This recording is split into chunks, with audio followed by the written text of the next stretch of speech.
Assalamualaikum warahmatullahi wabarakatuh.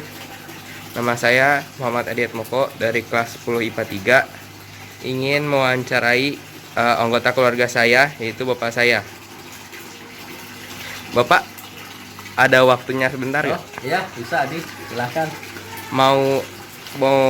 Boleh bertanya tentang dinamika hidrosfer di rumah kita? Oh, boleh, silahkan.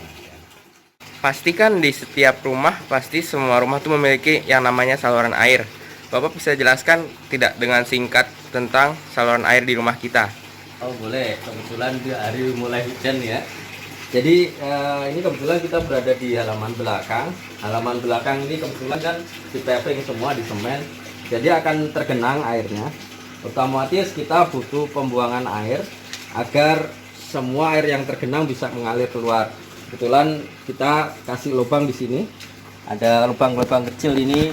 Lubang dibuat kecil agar supaya tidak bisa buat lewat tikus. Terus kemudian dari sini kita juga sediakan untuk pengecekan air, sehingga apabila ada lumpur yang mengganggu kita bisa bersihkan setiap saat, sehingga air nggak terhambat di sini semua. Terus kemudian seperti yang tadi, ini adalah pembuangan utama, juga dilengkapi dengan kontrol air, sehingga kalau misalnya ada pipa-pipa yang terhambat, kita bisa bersihkan dari sini dengan pakai batangan lentur gitu, bisa kita ambil kotorannya. Demikian pula kalau ada lumpur di sini yang menghalangi, kita bisa bersihkan setiap saat. Kamar mandi ya. Saya yakin kamar mandi, hampir semua kamar mandi di setiap rumah akan dilengkapi dengan saluran pembuangan juga, seperti bisa kita saksikan di bawah ini. Nah, dari sini sama, ini akan berkumpul di jalur yang sama yang sudah kita tunjukkan tadi. Otomatis ini sama harus dibuat sedemikian hingga sehingga air mengalir ke saluran utama sebelum keluar ke selokan. Mungkin itu saja kalau di kamar mandi. Di tempat lain seperti tempat cucian dan sebagainya pun sama konsepnya ya. Jadi semua dihubungkan akan mengalir ke jalur yang sama, yaitu saluran utama pembuangan tadi. Di luar rumah kebetulan ini di luar rumah sama kita lengkapin selokan air di pinggir supaya aliran air bisa mudah. Terus juga kemudian paving block ini atau batakonnya kita bikin miring, sehingga air akan mengalir ke sana, ke ujung sana. Kemudian di ujung sana kebetulan di pojok rumah yang pojok juga dilengkapi dengan saluran air utama, sehingga bisa terbuang ke selokan. Terus kemudian juga dari atas genting kita lengkapi dengan penerimaan air, sehingga air yang ada dari atas genting bisa terkumpul semua dan kita bisa simpan di dalamnya untuk dimanfaatkan sebagai resapan air.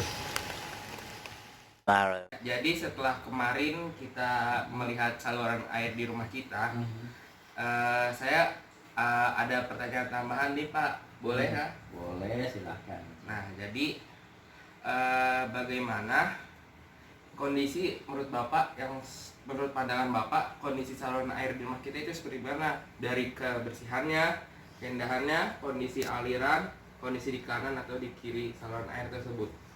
Sejauh ini menurut pengamatan Bapak, saluran air kita masih bagus.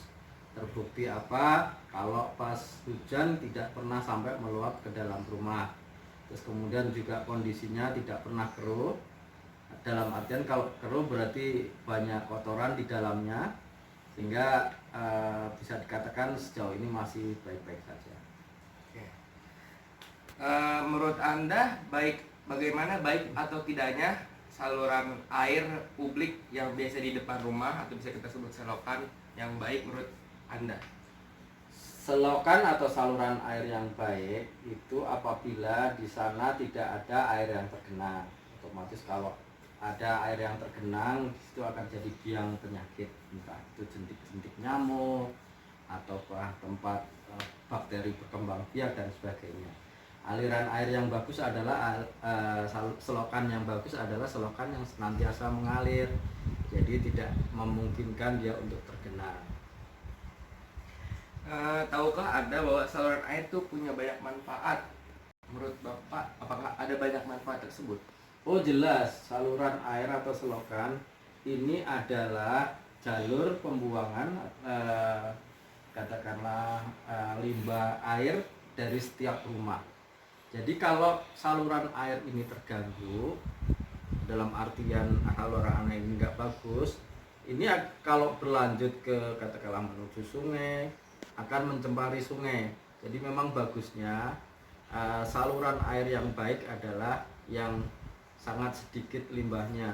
Jadi memang sebaiknya kita tidak membuang limbah katakanlah entah sisa makanan dan sebagainya ke selokan atau saluran air.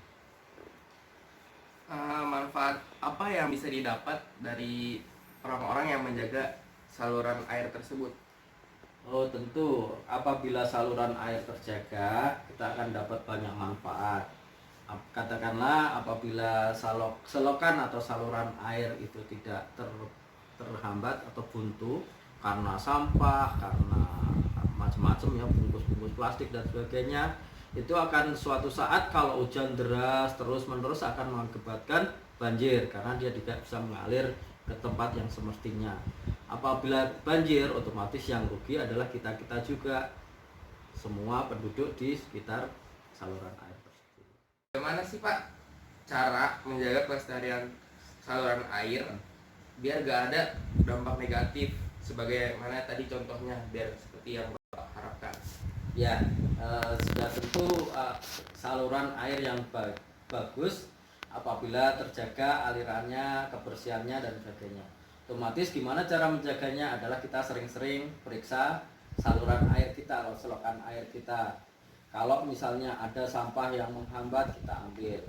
Kalau ada kotoran yang menghambat, kotoran yang tergenang di situ, kita ambil juga, sehingga tidak memungkinkan kuman-kuman bakteri itu berkumpul di saluran air itu juga.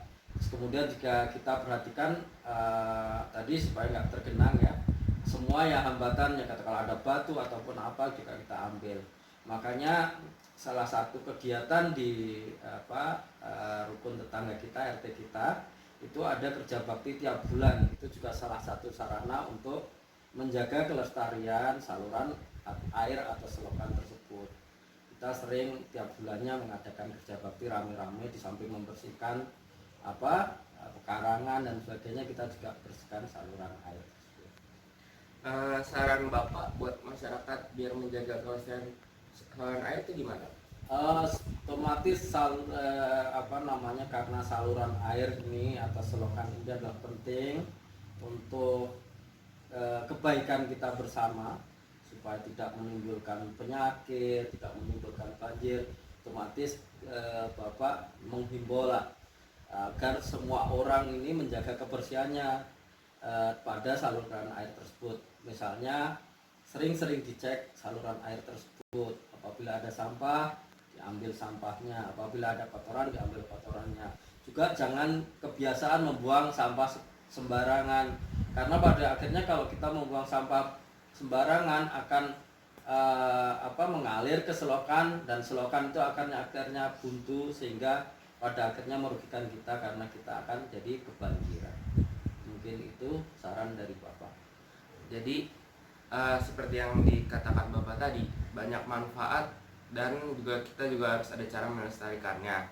Nah, jadi kesimpulannya, saluran air itu sangat bermanfaat untuk kita.